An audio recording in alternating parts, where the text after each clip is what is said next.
One.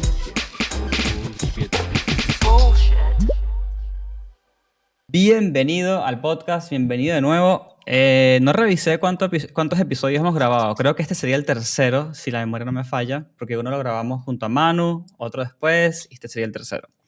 Sí, creería que son Este, tres.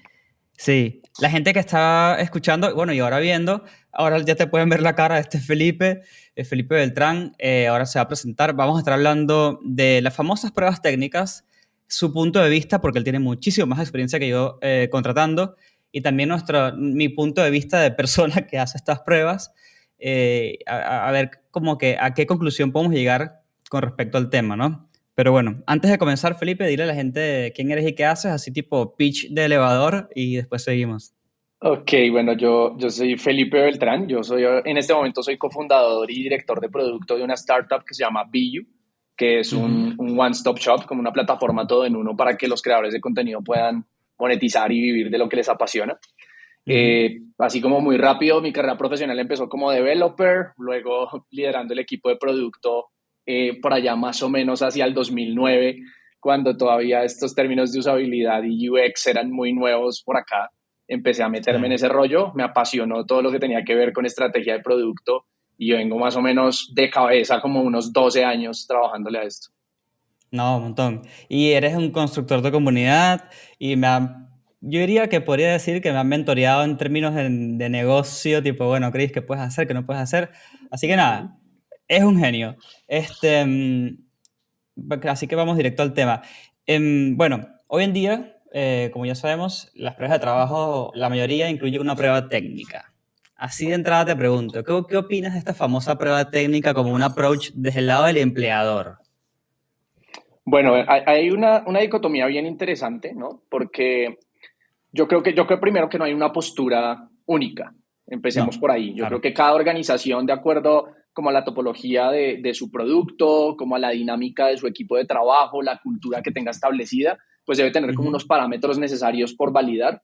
Entonces, digamos Claro. que decir de tajo que hay una sola manera adecuada de hacerlo, me parecería que es, además de injusto, irresponsable, ¿no? Claro, Sin no, obvio. embargo, desde mi perspectiva, y como me gusta hacerlo pensando en equipos de diseño y en personas con perfiles de diseño, que si hablamos de developers es distinto, yo considero que la prueba técnica, esta que ha estado tan popular de mandarles a hacer un reto en el que duran una semana, que tienen que Sí. trasnochar y de todo para poder terminar la prueba técnica, a mí en lo personal me parece too much. Me parece que incluso hasta es falta de respeto con el tiempo de la persona que se está postulando al cargo. Desde mi Sí. perspectiva, yo también entrevisto diseñadores a nivel de UX, de UI, Product Design, UX Writers, y cuando estoy seleccionando personas de estos perfiles para mi equipo de trabajo, jamás les pongo a hacer una prueba de este estilo. ¿Y tú crees que será que es válido? Ahora después podemos hablar, por ejemplo, de qué tipo si va a ser prueba técnica, cómo hacerla bien, ¿no? Pero ¿será válido que está bueno para hacerlo para un junior, por ejemplo, pero después para un senior no, porque bueno, hay otras formas de validar su conocimiento? Quizás hay como una diferencia, depende de la experiencia de la persona. Yo creo que no la prueba en sí. Digamos Ujú. que hay unos espacios que a mí me gusta hacer cuando son como perfiles ya muy, muy senior, ¿sí? Como Ujú. para entender si de verdad tienen los skills que me están diciendo, porque el LinkedIn se ve muy bonito, la hoja de vida y el portafolio se ven lindísimos, Divino, e claro. incluso en la entrevista pueden hablar maravilloso y tener un conocimiento técnico súper avanzado, pero lo Ujú. sientas a, no sé, analizar un dashboard de resultados de utilización de un producto y no saben qué decirte, ¿no? Entonces, ese Claro. tipo de ejercicios tal vez en donde hay una sesión de una hora máximo en la que lo sientas al candidato, a la persona que está en el proceso y la Ujú. enfrentas a unas situaciones muy específicas, resulta siendo una prueba técnica, pero resumida en un espacio de una hora y no lo pones a hacer un Claro. proyecto de una semana entera, ¿no? Como creo que es como la versión ágil de de la prueba técnica, ¿viste? Que en diseño todo lo queremos, después que lo aprendemos a hacer, es como, bueno, ok, ¿y cómo lo hacemos ágilmente? Creo que es eso, es como una conversación, entrevista, prueba a la misma vez. Tal cual. Es más, yo creo que haciendo las preguntas correctas nos damos cuenta si la persona, acá decimos mucho el término cañando, que también se utiliza Ajá. como bastante, o blofeando, que se utiliza mucho en póker. No, Sí, hay preguntas muy específicas que uno puede ayudar a identificar si la persona lo está blofeando a uno y de verdad no sabe hacer las cosas. Sí, Claro. y obviamente cuando uno ya lleva años trabajando con muchos diseñadores, años lidiando con mañas que tienen las personas, pues uno así mismo también puede aprovechar esa experiencia para hacer algunas preguntas que también llamamos como cascarita, esas preguntas así como Sí, sí, sí. medio difíciles que no se sabe si te contestó bien o te contestó mal, que nos ayudan a Claro, nosotros a formarnos un perfil más completo de esa persona. Yo creo que esa claro. conversación, además de identificar, que yo creo que además de saber los skills técnicos, que es súper valioso, también ayuda a identificar cómo es la persona y su dinámica de trabajo y si su Sí, personalidad y la forma en que trabaja hacen fit con la cultura de la organización. totalmente. Sí. Bueno, en Venezuela decimos concha de mango. Lo que pasa es que decir concha en Argentina No está bien. es polémico y mi audiencia es de Argentina, así que perdonen por lo que acabo de decir. Claro, tal cual. Y a un junior, ¿no? Un junior que técnicamente, o sea, a grandes rasgos, el término junior es persona que no sabe tanto. Este, específicamente qué buscas, ¿no? ¿Buscas la aptitud, aprender? ¿Buscas te vas por el lado de, bueno, cómo esta persona recibe feedback en el momento? ¿Qué es lo que vas buscando a medida que haces esta conversación prueba? Vale, yo creo que lo primero y lo más valioso en un junior es que sea consciente de que es junior, ¿no? Porque hay personas que lo son, pero pretenden tener o mostrar Está unos bueno. skills adicionales. Creo que lo primero es Sí. eso. Si tú tienes un junior que es consciente que es junior, bacanísimo, porque es una persona que va a estar todo el tiempo absorbiendo nuevo conocimiento, que justamente Ujú. va a estar más abierta a recibir feedback, a que le ayudes a crecer en ese proceso, ¿no? Porque al fin y al cabo para eso están los seniors también y Sí. uno en un perfil de senior tiene la responsabilidad de ayudar a que las personas que están en los otros perfiles de seniority, digamos como no tan avanzados, puedan crecer y puedan aprender a su lado. Entonces, primero Sí. eso, que sean conscientes de que son juniors, ¿no? Segundo, para mí este tema como de la capacidad de aprender por su cuenta, como esa, lo llamaría como esa proactividad, ¿no? Yo lo Ujú. resuelvo a través de una serie de cuestionamientos en los que detecto a través de qué canales y de qué medios resuelven Ujú. problemáticas del día a día.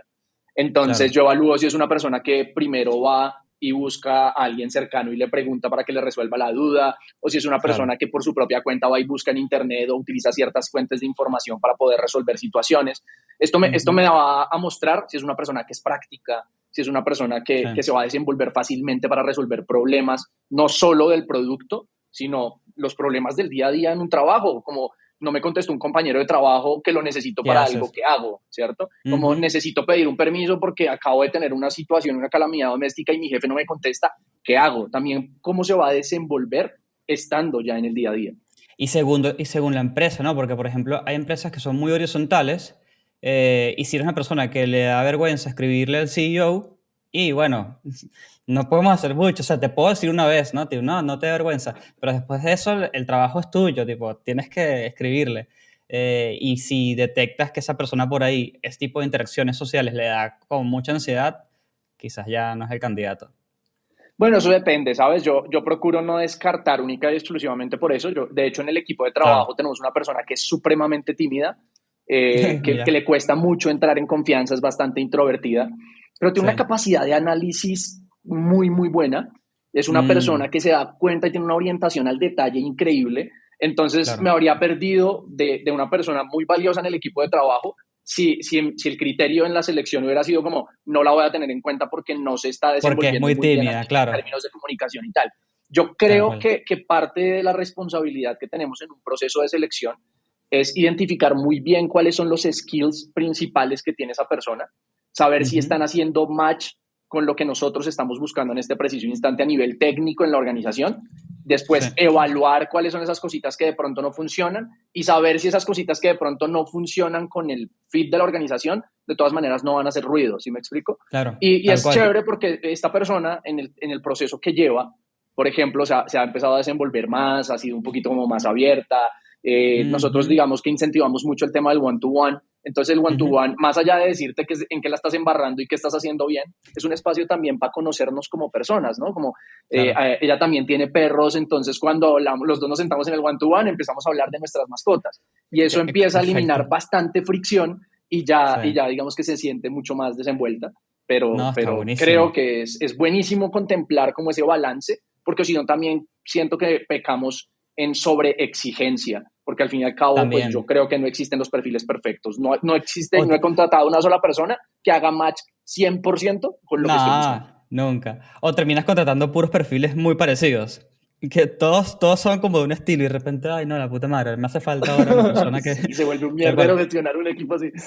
Sí. Y volviendo un poco más a la parte de las pruebas, ¿no? Yo conozco un par de alternativas, aparte de lo que haces tú, obviamente. Conozco, y después sí que las vamos discutiendo. Conozco la Claro que sí. alternativa del Whiteboard Challenge, que en algún punto fue la cosa más famosa del universo. Y hoy en día lo dices y es como que si hubieses dicho algo en árabe. Es como, no sé qué es eso, Chris. Y después está una famosa frase que tiró en Twitter, así que no es muy confiable esto, en Twitter Jared Poole, creo, que dijo que él contrata Eso ha sido de rápido y pronto lo un hace poquito mediante... más confiable. Sí, sí, sí, sí.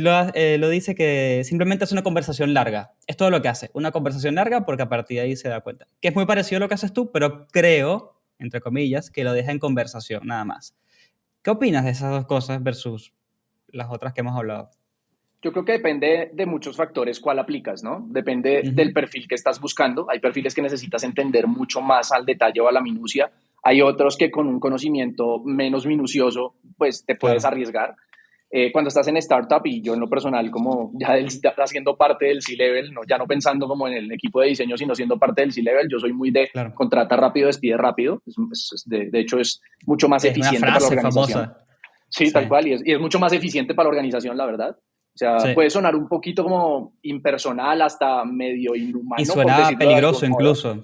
tal cual, pero creo que sí es muy eficiente en términos de una organización, ¿no? Claro. Sobre todo si estamos hablando de una startup que tiene que cuidar a full su presupuesto. Ujú, Volviendo y regresando al punto, entonces, sí tenemos que pensar es qué tan minuciosamente tenemos que identificar los skills de esa persona y evaluarlo para el ujú, perfil. Por ejemplo, Whiteboard Challenge me parece chévere hasta ujú. cierto punto, ¿sí? A mí me Ok, gusta combinar ambas, de hecho. Yo hago una combinación muy similar en la conversación porque ok, de alguna manera el Whiteboard Challenge te pone en una situación en la que tienes que resolver algo desde un punto X o desde un punto cero incluso. En esta claro. situación, en la conversación, lo que yo hago es sacar muchas situaciones hipotéticas que pueden o no pueden estarse presentando en la organización, que se me pudieron haber presentado en otros equipos de trabajo, y le pregunto a la Ujú, persona cómo reacciona o cómo se comporta en esa situación en específico, qué decisiones tomaría, qué información adicional traería para tomar una decisión. Entonces eso también me ayuda a entender, pues, no solo su constructo de pensamiento, sino, pues, puta, cómo es que se desenvuelve cuando está metida en el problemón del problemón. Y hay otra sí. pregunta que a mí me encanta hacer y que para mí jamás va, o sea, no la voy a quitar de una entrevista de trabajo, y es, ¿Cuál? ¿cuál A es la ver. cagada más grande que has cometido? ¿Qué aprendiste de Ah, ella y cómo la corregiste? claro. Está buena. Está buena.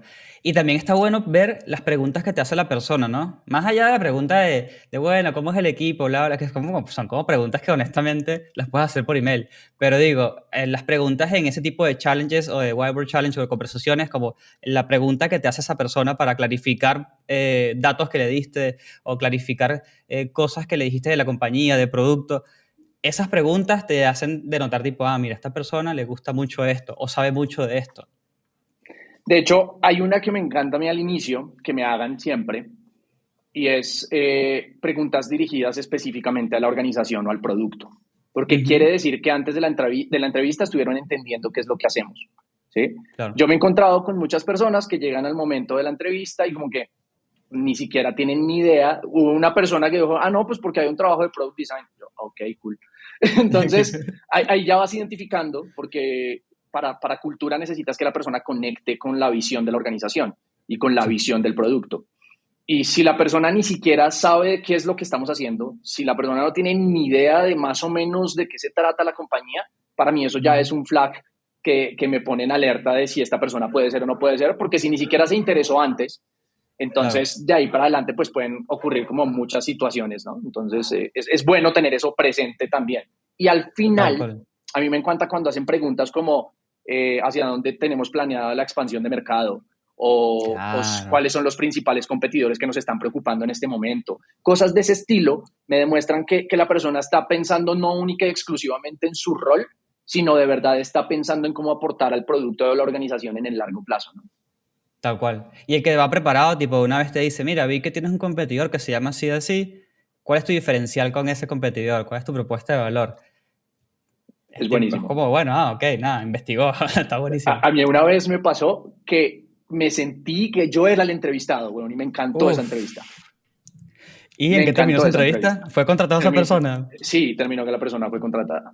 Vamos, Y ha bien sido, ahí. y me encantó porque fue una persona hoy en día es una persona que tiene un criterio muy, muy fuerte, es una persona que sabe tomar decisiones, en la Claro, que uno puede confiar sin ningún problema. Entonces, eso me gustó bastante de tal encontrar, cual, ¿no? Entonces, tal cual. también son En retos que algún, tenemos. en algún punto nombraste algo, nombraste algo como hacerle preguntas de problemas que tuve en el equipo o en el producto, bla, bla, bla, y como tratar de ponerle incógnitas, entre comillas, reales. Y se me viene a la cabeza esta famosa frase, porque me lo han dicho mucho, Chris, ¿puedes creer que me dieron una prueba y la prueba era de un problema que tenían ellos en verdad? Ahora siento que me pusieron a trabajar gratis. ¿Qué opinas de eso? Porque la verdad que para mí, yo veo los dos puntos, los dos lados y digo, no sé si hay solución a esto. O sea, la verdad es que necesito saber si sabe trabajar en mi rubro, en mi producto. ¿Cómo hago? Yo creo que hay una línea muy delgada, una línea ética, de hecho, muy delgada, que Sí. jamás sabremos porque de todas maneras racionalmente siempre el proceso de selección lo va a justificar de uno u otro modo. Por ejemplo, tú acabas de Claro. decir, una de las justificaciones es yo necesito hacerle una prueba específica para entender si esta persona sí entiende los problemas de este rubro y se desenvuelve bien en la industria en la Ujú. que estamos o whatever. Esa puede ser una justificación, Claro. pero lamentablemente, y he escuchado conversaciones que me son muy poco agradables, en las que escucho a las personas diciendo como, no, aprovechemos y pongamos esto que tenemos que hacer en la prueba, así tenemos Oh, un montón de ideas para poder claro. solucionarlo. Y cuando yo escucho una vaina de esas, además de echar el putazo, salgo a correr, porque es algo que en lo personal me parece que Sí. no tiene ningún sentido, me parece una falta absoluta de respeto, de ética y de muchísimas cosas más, que prefiero no seguir o si no se vuelve un podcast bastante grosero. No pasa Pero nada, aquí podemos entonces, decir lo que sea.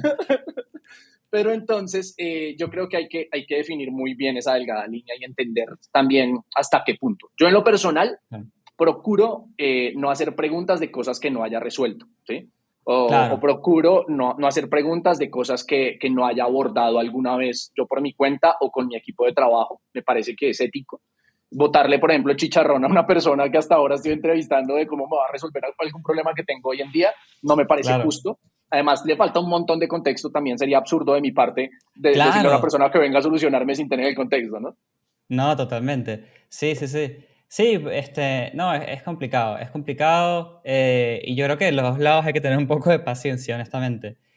Yo no sé si, bueno, ya hablamos de Web World Challenge, de la famosa conversación que propone Jared Poole, de la conversación slash prueba que haces tú. Después, ¿qué opinas del famoso requisito de portafolio? Porque yo no sabía hasta hace poco que era polémico, como que había toda una tendencia del lado del diseñador, obviamente, de no pedir portafolio. Y la lógica atrás de esto es, la gente, mira, me parece que va con demasiado ego. Dice, la gente que tiene talento está muy ocupada como para hacer portafolio. Y dije, wow, perdonen, hay que abrir una puerta para este ego. ¿Qué opinas de todo esto? Yo creo que hay un balance entre esas dos cosas. Yo sí estoy de acuerdo con que seguramente una persona que está enfocada en su trabajo y todo el rollo le va a costar más construir un portafolio, ¿sí? Seguramente sí, no Claro. significa que no lo tenga, ¿sí? Ahora, creo que hay que entender que portafolio, y tenemos que quitarnos de la cabeza que portafolio es tener un putero de diseños montados en Behance, porque creo que eso es Vamos. otro Es paradigma muy, enorme. muy Portafolio 2006 es todo un eso. diseños en Behance o diseños en Dribble, o sea, como que no tiene Sí, sentido, ¿no? Portafolio puede ser que escribes artículos sobre una temática específica. Eso puede ser un buen portafolio porque están mostrando tus habilidades de comunicación, qué tan claro ujú, eres para transmitir ideas, qué tipo de conocimiento tienes y ya has apropiado y que lo puedes comunicar de alguna manera. Portafolio pueden ser incluso las mismas redes sociales en donde haces publicaciones de proyectos, trabajos, claro. enseñas información y todo este rollo. Yo creo que hay que empezar a ampliar un poquito ese concepto de la palabra portafolio, primero salir de ese paradigma. Sí, Segundo, yo no confío, Felipe Beltrán, no confío en contratar a alguien solo por ver su portafolio. claro. Y de hecho creo que la invitación nació de una publicación que hace relativamente poco hice, hablando Sí. justamente de eso. Y es que yo he visto muchísimos casos de gente que me llama y me dice, Pipe, necesito que porfa me regales 2 horitas para que me des tu feedback del portafolio. yo todo bien, chévere, yo no tengo problema, incluso yo miro cómo me aprieto de tiempo porque me encanta ayudar a las personas, weón. Pero ya cuando entro al momento del feedback, me doy cuenta que lo que quieren es que yo me siente a hacer el portafolio con ellos y eso ya es muy Ajá, diferente, ¿no? Y sí. seguramente consiguen quien les ayude a hacer el portafolio. Entonces, si alguien te está haciendo el caso de estudios, si alguien te está diciendo cómo tienes que armar el user flow, Ujú. cómo tienes que presentar los wireframes, cómo tienes que hacer las conclusiones, cómo tienes que presentar el affinity diagram, pues, marica, el portafolio no es tuyo. No es Entonces, tuyo, no es tuyo, tal cual. Y es un desde problema, eso ¿no? primero no, Porque para mí no tiene sentido. sí, o sea, después agarras y lo podemos empatar con un tema que creo que tú tocaste también y yo toqué también una historia de después esa persona queda en un trabajo con el título senior, lo que sea, y comienza la famosa quemada de carrera, ¿no? Es Porque duro. ahora tienes que improvisar y aprender un montón de cosas rápidamente, pero vas a quedar con lagunas de por medio y te quemaste la carrera. Yo creo que siempre que uno pasa como, digamos, de rol o sube en seniority o lo que sea, yo creo que Sí, siempre queda alguna laguna o algún hueco, ¿sí? Alguna cosita seguro. que cubrir, algo en lo que uno tiene debilidades. Y es más, puedo creer que son varias, no solo una. Sí, sí, sí, y bien Sin profunda. embargo, sin embargo, el problema radica en que si ya sabemos que en el flujo natural eso ocurre y vamos a quedar con Ujú. falencias o con debilidades, llamémoslo de una manera de ese estilo, algo que tenemos que mejorar, pues imagínate cuando queremos hacer el salto completo, ¿no? Cuando hay personas Ajá. que son, no sé, están en un perfil middle, pero quieren convertirse ya en product managers, En head, pues van a sí, sí, sí. llegar con una cantidad de falencias enormes y obviamente esas falencias, además de que a la persona le van a costar, porque claramente, de pronto si tiene la capacidad de aprender rapidísimo, lo puede hacer, pero eso le va a costar sueño, le va a costar esfuerzo, le va a costar quitarle Sí. tiempo a su familia, a sus amigos, a su ocio, a lo que sea. Entonces, de primera mano, le va a costar individualmente, pero segundo, Ujú. mientras llega al nivel, le va a costar a su equipo de trabajo. Y yo lo puedo Sí. decir con todo el conocimiento de causa, porque mi crecimiento a nivel profesional ha sido súper accidentado en esos aspectos. Yo cuando era Claro. developer, bueno, yo pasé de ser middle a liderar un equipo de desarrollo, porque, o sea, literalmente lo que pasó fue que el líder se fue y dijeron, uy, marica, en el único que confiamos para que sea líder es Felipe, pongámoslo. Bueno, pero Y, esa situación es diferente, ¿no? Es tipo, bueno, ya está, sabemos lo que sabe y hay como un acuerdo que quizás no se dice, pero la empresa sabe y tú sabes. Y bueno, está bien, ¿me lanzo o no me lanzo? Dale, me claro, lanzo. pero digamos que como lo viví, yo sé lo que puede vivir una persona que quiere meterse ese Claro, salto, independientemente de si claro. es forzado o no, ¿sí? Y es que Sí, le toca un sobreesfuerzo enorme y ese sobreesfuerzo enorme, además de que se va a afectar personalmente, va a afectar al equipo de trabajo, porque van a sí. haber muchos stoppers, porque va a tomar uno muchas decisiones equívocas que van a generar reprocesos. Incluso hasta en términos de comunicación, poner a una persona a liderar un equipo que no tiene los skills de liderazgo puede Ah, no, cagarse por olvídate. completo la cultura del equipo. Sí, y mira que la cultura del equipo y de las empresas son súper delicadas. Pueden estar hermosamente armadas, funcionar perfecto y en 2 meses todo se va a la mierda. Tal cual. Un temazo. Eh, Sí, bueno, no, y en realidad, como ya que estamos con el tema este de quemar la carrera, también después te compras un problema futuro, ¿no? Porque una vez que tu título es líder de equipo de UX y sales a buscar trabajo y tu portafolio no combina con tu título y tu forma que te comunicas no combina con tu título y el monto que te ofrecen de dinero por tu experiencia no combina, te compraste el problema de tu vida porque ahora tu única forma de cambiar de trabajo es conseguir algo muy, muy por debajo de lo que actualmente estás ganando. Entonces me parece como un peligro. de hecho, también es bastante vertiginoso por todo lo que está pasando en el mercado, ¿no? El mercado Oh, es sí, sí. demasiado fluctuante.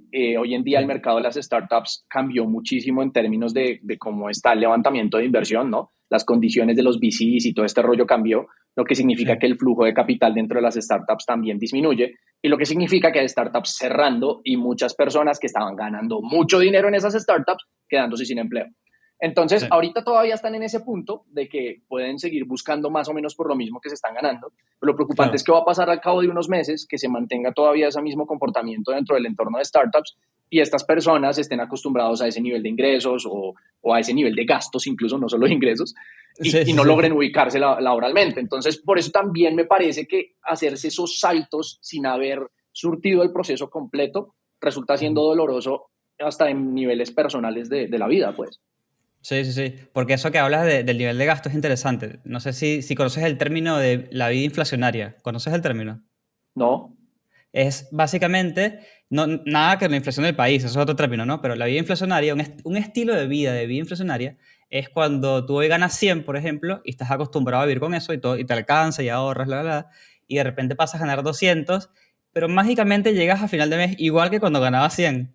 ¿Por qué? Porque ahora, bueno, Ya ya entiendo ahora que el gano concepto. 200, déjame comprarme una Mac y déjame comprarme esto, y de repente ahora tienes que buscar un empleo que te pague 300. Y llegas a 300 y como que, pero ya va, ¿por qué no me alcanza? Bueno, es un estilo de vida inflacionario. Sí, sí, ya, entonces sí, sí entiendo el concepto. De hecho, puedo decir que parte de la razón por la que yo hoy en día todavía estoy saliendo de una quiebra tiene que ver por haber tomado malas decisiones de ese estilo. Imagínate, claro. Así que tienes un montón de experiencia para contar. Bueno, hoy hablamos nada, de todos los retos, ¿no? De habidos y por haber, estilos y opiniones de ambos, ¿no? Porque todo esto es opinión por experiencia. Hablamos de cómo los riesgos de quemar tu carrera y me gustaría cerrar con una parte que nunca te conté, pero se me ocurrió ahora, que sería, por ejemplo, un par de tips que le puedes dar a las personas para negociar su sueldo, porque siento que somos malísimos como diseñadores negociando sueldos. Somos los peores. Me disparaste a quemar ropa, güey. No estaba preparado para Porque, esa pregunta, pero bueno, vamos. vamos a ver, vamos a ver, vamos a ver. Lo que pasa es que me pones en una situación difícil porque pues los que escuchen el podcast me van a negociar con eso cuando venga a contratarlos, güey. No, bueno, bueno, ya va. Yo te voy a hacer preguntas y tú me dices sí, no, y por ahí la gente agarra y use esto de herramienta, por favor.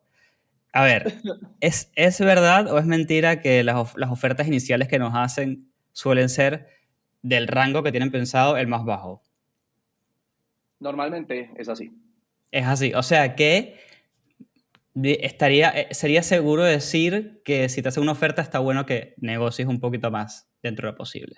Sí, normalmente es así. Ahora, hay una cosa que que es importante contemplar hoy en día, pasa mucho, sobre todo en las startups que están cuidando mucho su presupuesto. Apenas Ujú, identifican un talento que es muy bueno, ujú, así tengan un rango, no le van a dar el valor más bajo porque ujú. necesitan asegurar poder tener ese talento, ¿sí? Si no le Claro. dan, si no le hacen la oferta adecuada a ese talento, pues se va a escapar. Entonces, digamos, si es un Claro. talento normal que sí cumple como los skills del cargo, como que bien, si no conseguimos otro, va, o sea, como que Ujú. vamos a Y contratarlo, como, bueno, dale. le damos el rango de abajo, ¿no? Pero Claro. si vemos que es un talento que no queremos perder, jamás nos vamos a ir por el rango de abajo, ni locos, pues.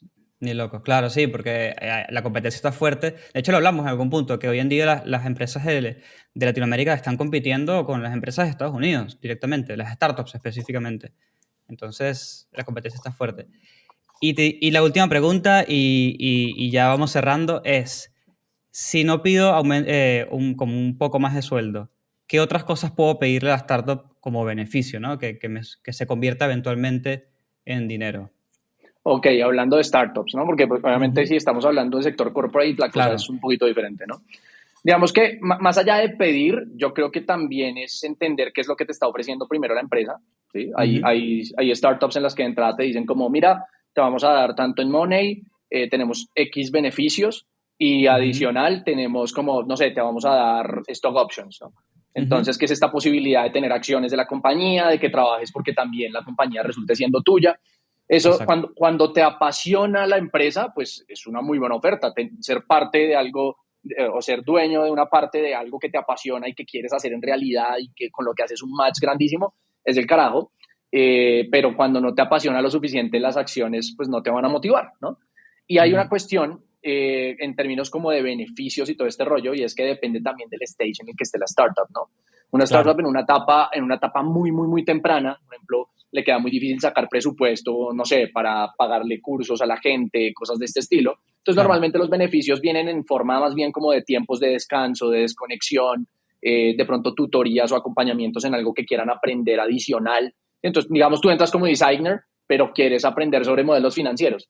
Entonces, de claro. pronto te ofrecen que tienes X cantidad de tiempo con el CFO a la semana o al mes para Está que bueno. te pueda mentorear al respecto, ¿no? Ese tipo de cosas también pueden resultar funcionando. Normalmente, si estamos hablando de una startup, la motivación más grande no está relacionada con money, sino está relacionada con la oportunidad de crecimiento muy acelerado. Ujú, Nosotros, como para que te hagas una idea, en el equipo de trabajo, la gran mayoría de personas que tenemos hoy en día vienen de sector corporate, no de startups, ujú. y todos nos dicen, marica, me encanta estar acá porque en 3 meses he aprendido lo que allá al otro lado aprendí en un año y medio o en 2 años. Sí, sí, sí, es un tema. No, yo te hacía esa pregunta de negociar suelo y todo esto, porque en estos, bueno, aparte que el tema va un poco, en estos días estaba leyendo de que Latinoamérica versus el resto del mundo, en las startups, no, las startups de Latinoamérica no suelen dar stock options a las personas, no es tan común que le dé stock options a las personas que contrata. Y creo que la diferencia es algo así como que 70%, o sea, 70% no da stock options. Así Y es. eso en parte, obviamente en un contexto de negocio y todo, ¿no? Pero también es porque nosotros como diseñadores por ahí todavía no tenemos la madurez como para decir, ojo, este, te reclamo esto, no sé, no Sí. sé, como la idea que Igual, tenía. igual también una cuestión ahí, y es que los stock options, ahora ya poniéndome el sombrero de C-Level y no del mundo del diseño, es que los Obvio. stock options no se los vas a dar a cualquier perfil, ¿no? Se los ofreces a un No, perfil obvio. que crees que te va a aportar mucho valor en el largo plazo y que vale la pena que sea parte de la compañía, ¿no? Tal Entonces, cual. eso también es como un balance. Una cosa que quiero que quede como muy claro en términos de negociar sueldo, yo creo que el sueldo no se Ujú. negocia, sino se muestra el valor que tienes como profesional. Yo soy como más convencido de eso. Y es Está bueno. que no empieces tirando con un para que me ofrezcan menos, para que me ofrezcan más. De hecho, a mí me Sí. encanta cuando le digo a alguien cuál es tu aspiración salarial y me dice X cantidad, no sé, digamos $2,000, Ujú. y yo le digo a la persona, tengo un presupuesto de 1,500, ¿puedes? ¿Te interesa? La persona me dice, mira, yo entiendo que ese es el presupuesto de la compañía y tal, pero pues mira mi trayectoria, esta es la experiencia que yo tengo, ya te diste cuenta en Ujú. las pruebas que esto es lo que yo puedo aportar. La verdad es que no me puedo venir por menos de $2,000. Yo no vine con la intención de negociar ni te puse un rango, ese es el valor si me quieres contratar. Ujú. Pues ya revísalo, me evalúas si con el budget te funciona, si no. Creo que eso es importante también, o sea, como darnos la posición y darnos el valor. Yo sé que a veces Sí. cuesta porque el síndrome del impostor está presente todo el tiempo, y a todos Ujú. nos pasa, o sea, yo también Sí. hay días que digo como, puta, ¿será que lo que yo estoy diciendo, Sí, ¿qué o estoy sea, como, haciendo? como que quién soy yo para que me crean, güey? ¿Sí? Me pasa a Sí, menudo sí. todavía. Entonces, sí existe el síndrome del impostor, pero también hay que ser muy conscientes del valor que nosotros somos capaces de aportar. Mientras eso Sí. no ocurra, en una negociación de salario siempre pues vamos a resultar bajándonos o vamos a resultar aceptando cosas con las que tal vez no nos vamos a sentir cómodos. Tal cual. Sí, sí, sí. Me parece una linda reflexión incluso como para darle cierre al episodio con esto. Bueno, nada, espero que la gente que escucha sepa ya más o menos cómo enfrentar las pruebas, qué otras alternativas hay, ¿no? Porque no vayan a pensar que todos son pruebas técnicas así como las que conocen. Y bueno, se queden con un par de datos extras además de todo eso. Felipe, gracias por grabar conmigo y gracias a todo el mundo que escucha hasta el final como siempre y nos vemos en la próxima. Bro, muchísimas gracias por la invitación. No, por favor.